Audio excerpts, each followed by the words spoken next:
The moment many have been anticipating, President Cyril Ramaphosa finally announcing the cabinet of the 7th administration. Many have been waiting to see what the new cabinet under the GNU will look like. In the spirit of partnership and collaboration, the incoming government will work together with other formations to convene what we have spoken about.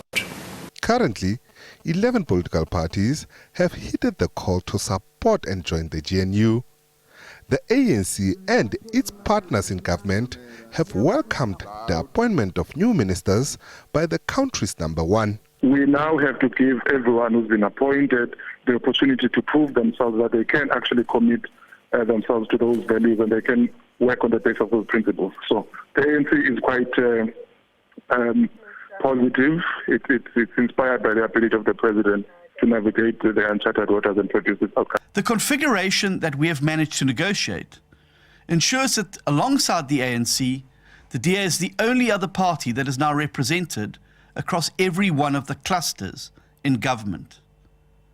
This means that, for the very first time ever, the voices of DA voters will be heard in every sector. The IFP obviously welcomes the announcement of the National Executive. It gives certainty and gives South Africa now an opportunity to be able to move forward. The UDM President Bantu Holomisa is the Deputy Minister of Defence. I'm not a stranger in the military family. I'm looking forward to contribute with the little knowledge I have of the department. But the new national executive has not been welcomed by all. Some opposition parties have described the move by the president as trying too hard to please the members of the GNU.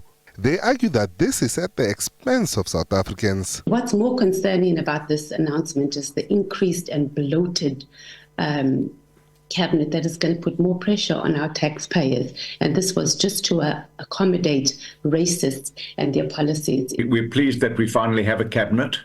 We're very concerned that the cabinet's bigger than ever before.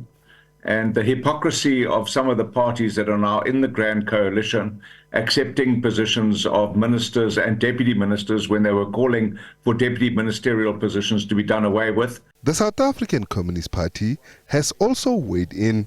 The newly appointed ministers will be sworn in on Tuesday. SABC News, Johannesburg.